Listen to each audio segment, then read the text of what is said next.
एक लड़की जिसे सोशल मीडिया पर वीडियोस बनाने का काफ़ी शौक है। आप अभी जिस लड़की के वीडियोस देख रहे हैं ये वही लड़की है जो इंस्टाग्राम पर काफ़ी फेमस है और बहुत ज़्यादा रील्स बनाती है। और इसी सिलसिले में एक रोज़ इसकी मुलाकात होती है एक भूत से, और इस भूत से ये प्यार भी करने लगती है। लगातार रात रात भर घंटों भर ये भूत से बातें किया करती, लेकिन ये लड़की इस बात से अनजान थी कि जिसे ये अपना प्यारा भूत बता रही है या घंटे घंटे भर रात भर जिस प्यारे भूत से ये बात कर रही है वही एक दिन इस लड़की का कत्ल करेगा और फिर उसके बाद उसकी लाश को ज़मीन से 4 फीट नीचे दफना देगा। मैं आपको आगे पूरी वारदात के बारे में बताऊं उससे पहले आप एक छोटी सी बात सुनिए जो इस लड़की की बहन ने मीडिया के सामने कही है। ये दोस्ती के बारे में नहीं पता चल रहा था। जब पूछते थे किससे बात कर रही है तो बताती थी कि ये भूत है, बस इतना जानते थे हम। इस लड़की की छोटी बहन ने कहा कि वो नहीं जानती कि उसकी दीदी किससे बात किया करती थी, उसे बस इतना पता है कि वो एक भूत से बात करती थी। लेकिन जब ये पूरी वारदात खुली, जब ये पूरा किस्सा है जब ये सामने आया तो हर कोई हैरत में पड़ गया कि आखिर कैसे एक लड़की अपने परिवार वाले से कहती है कि वो किसी भूत से बात कर रही है। परिवार वालों से जब पूछा जाता है तो वो कहते हैं हम किसी को नहीं जानते। फिर एक लड़के की एंट्री होती है संजू उर्फ सलीम, और इसके बाद ही जो पूरी वारदात है, जो पूरा केस है, उलझता चला जाता है। दरअसल दिल्ली के नांगलोई की रहने वाली सोनिया उर्फ सोनी अपने परिवार के साथ इसी इलाके में रहा करती थी और यहीं पर ये एक लड़के से प्यार करने लग जाती है जिसका नाम संजू उर्फ सलीम है। आप जो तस्वीरें देख रहे हैं ये वही लड़का है और इस लड़की का यानी सोनी का प्यारा भूत कोई और नहीं बल्कि सलीम ही है। आप यहाँ तस्वीरें देखिए, इसने कहीं कहीं पर लिखा है मेरा प्यारा भूत, तो किसी किसी तस्वीर में लिखती है माई हबी। कहीं पर बहुत ही प्यार भरे शब्दों से ये इस लड़के को डिनोट कर रही है और ऐसी तमाम तरीके की जो इसकी पिक्चर्स हैं इस लड़के के साथ इंस्टाग्राम पर मौजूद हैं। लेकिन अब सोनिया का इसी लड़के यानी सलीम ने बेरहमी से कत्ल किया और ना सिर्फ कत्ल किया बल्कि वारदात को छुपाने के लिए, सबूत मिटाने के लिए इसकी लाश को एक 4 फीट का गड्ढा खोदा रोहतक के जंगलों में और वहां जाकर दफना दिया और इसके बाद खुद भी फरार हो गया। लेकिन कड़ी मशक्कत के बाद पुलिस ने इसे अरेस्ट किया। दरअसल 20 तारीख को करवा चौथ था और करवा चौथ की रोज़ ही जो सोनिया है वो अपने घर में बताती है, कुछ सामान वगैरह लेती है और करवा चौथ मनाने के लिए वो इसके घर चली जाती है। जो सलीम था उसके घर जाती है और सलीम उसे रास्ते में मिलता है और सीधे अपने कुछ दोस्तों के साथ उसे रोहतक के जंगलों में ले जाता है और इसके बाद वहाँ इसका कत्ल करता है।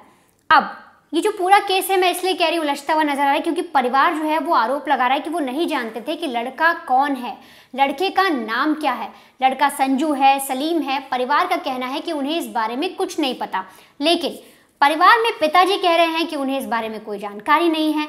भाई कह रहा है कि वो ये सारी चीज़ें जानता था, उसे ये भी पता था कि उसकी बहन 7 महीने प्रेग्नेंट है। तो वहीं जो इस लड़की यानी सोनी की छोटी बहन है वो भी यही कह रही है कि वो जानती थी कि वो लड़का संजू है, वो ये नहीं जानती थी कि वो सलीम है, पर वो ये जानती थी कि हाँ जिसको मेरी बहन कोई प्यारा भूत कह रही है कि वो भूत से बात करती है वो संजू है।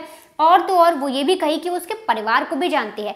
तो यहाँ जो फैमिली है उन्हीं की बातों में बहुत सारी चीज़ें हैं जो बदल कर आ रही हैं और कहीं कहीं तो परिवार ने ये तक कह दिया कि उनकी शादी होने वाली थी और फिर पिता का ऐसा कह देना कि वो लड़के को नहीं जानते, ये पुलिस के लिए भी एक संदेह भरी चीज़ है।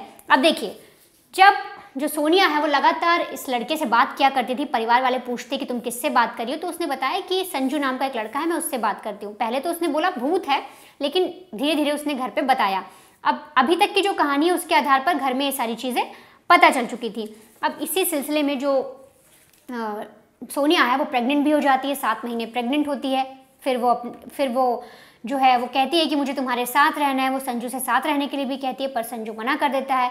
इधर जो सोनिया है वो कुछ और लड़कों से भी बात करती थी, लगातार ये सारी चीज़ें संजू को भी खटक रही थी और ऐसे में संजू प्लान बनाता है सोनिया को मारने का।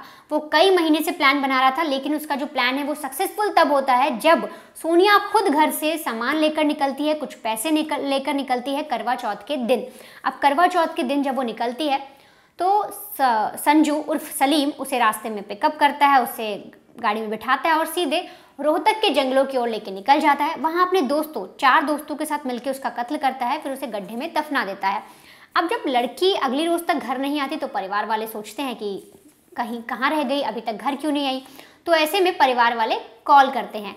कॉल करने पर जो संजू है वो वहाँ से बोलता है कि देखिए आपकी लड़की अब वापस नहीं आना चाहती, वो मेरे साथ रहेगी। अब इस पर भाई कहता है कि हमने उसे भेजा ज़रूर है, पर ऐसा थोड़ी भेजा है कि वो घर भाग कर तुम्हारे साथ भाग कर कहीं चली जाए। हमें बताओ मेरी बहन कहाँ है। 1 दिन बीता, 2 दिन बीता, 3 दिन बीता, 4 दिन बीतने के बाद जब पुलिस को इसमें इन्फॉर्म किया जाता है, पुलिस को बताया जाता है, तो पुलिस वाले इस परिवार से कहते हैं कि वो दोनों पति पत्नी हैं। यानी इस परिवार ने भी उन दोनों को पुलिस के सामने पति पत्नी कह के जाहिर किया। अब जब पुलिस वाले ये चीज़ें कहते हैं कि वो दोनों पति पत्नी हैं, कुछ देर में आ जाएंगे, कहीं ऐसे ही चले गए होंगे, गुस्सा होंगे, नाराज़ होंगे, लेकिन जब लगातार परिवार परेशान होता है तो पुलिस एक्शन लेती है, पुलिस ढूंढना शुरू करती है और फिर पश्चिम बिहार में एक बिना नंबर प्लेट की बाइक चलाते हुए सलीम पकड़ा जाता है। पुलिस उसको पकड़ती है, फिर जो इन्वेस्टिगेशन करती है तो पता लगता है उसके पास जो कार्ड है वो किसी और शख्स का है, और वो शख्स कोई और नहीं, सोनिया के पिताजी हैं। यानी जो उसके पास लाइसेंस था वो किसी और का नहीं, सोनिया के पिता का ही लाइसेंस था बाइक का। अब इसके बाद जब पुलिस सोनिया के पिता को कांटेक्ट करती है तो पूरी कहानी निकल कर आती है कि हाँ ये वो लड़का है जिसने सोनिया का कत्ल कर दिया। लेकिन अब आप इस मामले में एक छोटी सी बात सुनिए, फिर मैं आपको समझाती हूँ कि केस क्यों इतना उलझा हुआ है। पहले आप पूरी चीजें सुनिए, जो पिता है लड़की के वो क्या कह रहे हैं। लड़की के पिता मौजूद हैं, हम उनसे बात करते हैं, पूरा मामला समझते हैं। क्या आप जानते थे कि संजू से? मेरे को कुछ इस चीज को पता नहीं है, ठीक है। ने अभी तक उसको शकल देखा हूँ और ने अभी तक उसको हेड देखा हूँ। मैंने अभी तक कुछ नहीं देखा। तो क्या पता लगा, कब पता लगा? ये पता लगा जो है ना, यहाँ से जो भागा है ना, तो एडी मेरे पकड़ाया पश्चिम बिहार में पकड़ाया। कौन पकड़ाया? लड़का पकड़ाया, बेगन नंबर के गाड़ी ले रखा था, तो पुलिस वाले ने उसको नंबर खोजने के लिए पकड़ा, तो उसके चेक किया ना, तो मेरी एडी निकला ना, तो निहाल पुलिस वाले ने ना वो मेरे पास कॉल किया। हाँ, पश्चिम बिहार वाले ने कॉल किया मेरे पास कि ऐसी बात है। फिर मेरे लड़का के पास कॉल आया था, मेरे पास तो कॉल नहीं, मेरे वाला मोबाइल लेकर के वो गाड़ी संजू या सलीम एक ही नाम है? मैं इस चीज को न संजू को जानता हूँ न सलीम के जानता हूँ, मैं किसी को नहीं जानता। आपकी बेटी की हत्या हुई है, पुलिस ने कब बताया? ये हुई है जो जिस दिन करवा चौथ था ना, उस दिन ये 4:30 बजे यहाँ से निकला है। उसके बाद में 15-20 मिनट बाद में मैंने 4:30 मैंने 5 बजे मैं उठ जाता हूँ। 5 बजे उठ करके अपनी काम पे चला जाता हूँ। 5 बजे काम पे जाता हूँ तो रात के हम 8-9 बजे घुसता हूँ। मैं खाना खाने के लिए भी घर पे नहीं आता हूँ, खाना वहीं मंगा लेता हूँ। ठीक है, तो आपको ज्यादा मतलब मेरा कोई जानकारी नहीं है। तो सुना आपने, जो पिताजी हैं लड़की के, उन्होंने साफ साफ इनकार कर दिया कि ना वो संजू को जानते हैं ना सलीम को जानते हैं। उन्हें कोई भी खबर नहीं है कि उनकी बेटी किससे बात कर रही थी और आखिर क्या हुआ था। लेकिन ऐसे में जो भाई है, जो बहन है, जो माँ है, वो बिल्कुल ही अलग कहानी बता रहे हैं। एक बार आप भाई की भी बात सुन लीजिए। मनीष, ये बताएं कि जो संजू उर्फ सलीम है, उसको जानते थे पहले से आप लोग? कभी देखा होगा मनीष आपने? देखा था मैंने, पर ये कंफर्म नहीं था कि ये मुसलमान है लड़का। अच्छा, क्या नाम जानते थे? उसका नाम संजू नाम से फेमस था यहाँ पे। संजू नाम से? तो परिवार के साथ रहता था या अकेले? परिवार वाले के साथ रहता था। कहता था कि ये जब हम उसके परिवार वाले पूछा, हमने बेदखल कर रखा, लड़का तो आता जाता नहीं है। जब लड़की गायब हुई थी ना यहाँ से, उसके बाद 2 दिन यहाँ पे दिखा भी था वो। 2 दिन है? कहाँ पे उसका घर है? उसका घर पीछे आगे, बस यहीं आगे। हाँ। तो इतना करीब में होकर के भी नहीं पता चला कि जैसे वो कौन है, क्या काम करता है? नहीं, गंजेड़ी है जी लड़का, गांजा पीता था आगे। गांजा पीता था। तो आपकी बहन की उसने हत्या की, ये जानकारी कब मिली, कैसे मिली? उसने खुद ही हमने फोन करके परेशान करा उसको कि भाई कहाँ है लड़की। हाँ। लड़की का बात करने का मन नहीं कर रहा जी। अब तुमने घर से भेजा है, अब बात हमने तो घर से भेजा था उसको, ये थोड़ी बोला था तू भाग जा।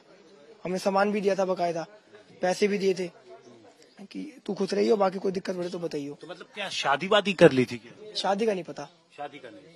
अच्छा। पर हम बोल रहे थे कि हम क्या नाम है, अपना राजी खुशी रह लेना, कर लेना, कोई दिक्कत नहीं है। लड़की प्रेग्नेंट थी साथ में। हाँ। तो कब से जानते थे? 1-1.5 साल। 1-1.5 साल से। तो उसके बाद पुलिस के पास आप लोग कब गए? पुलिस के पास गए थे हम जिस दिन लड़की घर से गई, उससे अगले दिन गए थे। उसके अगले दिन गए? मम्मी गई थी पहले। मम्मी गई थी। तो फिर क्या हुआ, पुलिस ने क्या किया? मम्मी गई थी तो मम्मी को डांट के भगा दिया था पुलिस वालों ने कि मियाँ बीवी अपना क्यों आ रहे हो, आ जाएंगे, फोन स्विच ऑफ कर रखा होगा। तो फिर मम्मी ने ये बात मेरे को बताई, फिर मैं गया था थाने में, तब जाके उन्होंने बोला कि ठीक है मैं लिखता हूँ रिपोर्ट। अगले दिन पश्चिम बिहार थाने में पकड़ा गया था वो लड़का, वही साहिल क्या नाम है, सलीम। किसी लड़के के साथ, बाइक लड़की के लड़के के साथ था, नंबर प्लेट नहीं थी बाइक पे, तो पकड़ा गया। उसके बाद उसके जेब में ना जहाँ पे जो आईडी वगैरह जा रखी थी ना, तो आईडी में मेरे पापा के आईडी पे मेरा नंबर है, फोन आया था पुलिस वाले का कि आपका क्या नाम है, मैंने अपना नाम बताया, फिर पापा का नाम कंफर्म करा, फिर लड़का पकड़ा गया। तो उसने वहाँ पे भी संजू नाम बताया, अपना सलीम नाम नहीं बताया था। वहाँ पे बोले संजू जानते हो, हाँ ये 3 दिन से लड़की लेके गायब हो रखा है। फिर हमने नागुल थाने में कांटेक्ट करी कि ऐसी ऐसी बात है, लड़का पकड़ा गया, इनसे पूछताछ करो। तो कोई मतलब 6 घंटे तो वहाँ से आने में लगे थे। ठीक है। कहाँ से 6 घंटे आने में? पश्चिम बिहार के थाने से नागुल थाने में आने में लगे थे। उसके बाद फिर कार्रवाई की गई थी। तो रोहतक ले गए, फिर कहाँ पे मारा था, क्या बताया उसने, कुछ बताया हो? उसने बताया कि गला दबा के हमने मार के उसको दफना दिया अंदर, वहीं पे रोहतक। तो कुल कितनी अरेस्टिंग हुई? अभी 2 अरेस्ट हुए, तीसरा पता नहीं चल रहा अभी कहाँ पे। जो मेन है ना वहाँ पे, जो इन्होंने एड्रेस बताया था। सलीम के परिवार में और कौन कौन है? उसका एक भाई है, भाई की बीवी है, उसकी माँ है, उसका बाप है। उसका नाम क्या है? बाप का नाम पता नहीं मेरे को। क्या काम करता था सलीम? चोरी चकारी करता था। हाँ, और काम करता ही था, मतलब छीना चपटी करता था, यहाँ यहीं पे छीना चपटी करता था बंदूक के साथ। अब इस पूरे केस में जो भाई है वो अपने पिता की बातों को काटता हुआ नजर आ रहा है। ये जो बाइट आपने सुनी, इसमें आपने देखा होगा, अगर गौर किया होगा, तो भाई बोलता है कि उसको पता था कि वो जो लड़का है वो संजू है, वो इसी एरिया में रहता है। साथ ही साथ भाई ने ये भी बताया कि हमने ही रात को बहन को भेजा था, कुछ पैसे देकर भेजे थे, सामान देकर भेजा था उसके घर जाने के लिए। और ऐसे में ही जो बहन है वो भी कुछ इसी तरीके की कहानी बता रही है। आप बहन और एक माँ जो इस वक्त अपनी जो छोटी बहन है वो अपनी बड़ी बहन के लिए तड़प रही है, रो रही है, साथ ही साथ जो माँ है वो भी परेशान है। एक बार आप उनकी भी बातें ध्यान से सुन लीजिए। कौन कौन है सलीम के घर में? और उसकी भाभी है, उसकी माँ है, उसका पापा है और उसका भाई है। वो लोग तो मिले होंगे जब आप लोग घर पे गए होंगे? तो वो लोग मिले तो बोले कि फांसी का सजा दिलवाएंगे, और बोले कि इसको बेदखल कर रखे, तो अब अपने लड़के को क्यों बचा रहे जाकर के थाने में। अच्छा, फांसी की सजा दिलवाएंगे सलीम को, ऐसा बोल रहे हैं? ऐसा बोल रहे थे कि फांसी का सजा दिलवाएंगे, संजू की माँ बोल रही थी। फिर अब जाके मुकर रही है थाने में जाकर के। क्या कह रही है कि हम अब फांसी का सजा कैसे दिलवा दें उसको, जाकर के पैसे भर दी। पुलिस वाले पैसे भूखे ही होते हैं। क्या करते हैं वो संजू के फैमिली वाले सलीम? ये नहीं पता है, ये नहीं पता। तो क्या आपकी बहन ने सलीम से शादी की थी? नहीं, शादी वादी कुछ नहीं कर रखी थी। शादी की थी तो फिर मतलब क्या आप लोगों ने मतलब वो गई थी आप लोगों से विदा लेके? कैसे गई थी, घर से क्या कह के गई? वो कह के गई थी, हम तो सो रहे थे, उसके पापा वहीं सो रहे थे। वो बोला सामान उमान दे दे, हम अपने उसके घर में जाएंगे रहने के लिए। उसकी माँ तो घर में रहने को बोला जो नहीं देंगे। उसी रात में जो गए थे तो लड़की वो फिर आए आपस हो करके, पूरे रात जगे थे। हम तो अपनी काम करके आते थे, सो गए। वो 4 बजे सुबह निकल गए, सब सामान उमान लेके, अपना कपड़ा लतारी सब लेकर के निकल गए। लड़का घर नहीं आए, लड़का घर नहीं आए। फिर वो लड़की गेला के बाद 5 बजे तो हम उठ गए, 5 बजे काम करने जाते तो फोन मिलाया, तो उसको लड़की को फोन नहीं उठाया। वो लड़का बोला लड़की को मन नहीं कर रहा तुम्हारे से बात करने के लिए, तुम क्यों इतना फोन कर रहे हो। अच्छा, ये कहके वो आप लोग को टका रहा था? हाँ, ठीक है। लड़की वो बात करने के मन ही नहीं कर रहा तुम्हारे से, तुम सब फोन मत करो यहाँ पर। ठीक है। बस इतने कह कर के मेरे को पूरा दिन टार दिया। 12 बजे रात तक हम इंतजार करते रह गया जो मेरे को बात करा दो एक बार, लड़की को तुम कहाँ लेके गए हो, नहीं गए हो, बता दो मेरे को। तो तेरे को आप मन कर गया उसके देखने के लिए, नहीं है लड़की, तेरे से बातें नहीं करेगा, तेरे सबसे नाफरद कर रहा वो लड़की। लेकिन संजू सलीम है ये आप लोग नहीं जानते? नहीं जानते। आपकी बेटी हमारे पता नहीं जानते थे कि नहीं जानते, लेकिन हमको ये कहता था हम भूत से बात कर रहे हैं। भूत से? आपकी बेटी? हाँ, भूत से बात कर रहे हैं। तो सुना आपने कैसे परिवारों के बयान ही इस पूरे केस में कहीं ना कहीं आपस में साझा नहीं हो रहे, या यूं कहें कि आपस में एक जैसे नहीं दिख रहे। पिता को कुछ पता नहीं है। माँ ने बताया कि हम जानते थे। माँ से ये भी पूछा गया कि क्या आप, जब वो आपको रात को छोड़कर गई या जब कुछ बोल कर गई, कुछ ऐसा कह के गई, तो माँ ने उस पर भी ठीक से जवाब नहीं दिया। बहन का कहना है कि वो ये सारी चीज़ें जानती थी। वो ये भी जानती थी कि लड़की का घर कहाँ है, लड़की की फैमिली क्या है। और तो और बहन ने ये भी कहा कि जो लड़की की फैमिली है वो ये कह रही है कि अगर हमारे बेटे ने ऐसा किया तो उसको फांसी पर चढ़ा देना चाहिए। लेकिन बाद में जब पुलिस अरेस्ट कर लेती है लड़के को तो वहाँ पर जाके उसका बचाव करते हैं, जिससे जो बहन है उसका कहना है कि ये भी उस लड़के के परिवार वाले गलत कर रहे हैं। फिलहाल इस केस में अभी तक इतनी ही अपडेट है। पुलिस ने उस हत्यारे को अरेस्ट कर लिया है, उसके जो 3 साथी हैं वो भी अरेस्ट हो चुके हैं, लेकिन एक अब भी फरार है और उसको अरेस्ट करने के बाद ही बाकी और भी चीज़ें साफ हो पाएंगी। और अब पुलिस ये इन्वेस्टिगेट कर रही है कि आखिर क्या इस लड़की की उस लड़के से शादी हो चुकी थी, क्या परिवार वालों को ये सारी चीज़ें पता थी या नहीं पता थी, या ये कैसा मामला है, क्या लड़के ने अपनी पहचान छुपाई थी, या और भी तमाम तरीके की चीज़ें हैं कि हत्या का मोटिव कहीं कुछ और तो नहीं था, कोई और वजह तो नहीं थी। ये सारी चीज़ें पुलिस पता लगाने की कोशिश कर रही है। इस केस में जो भी अपडेट आएगा वो हम आपसे ज़रूर साझा करेंगे।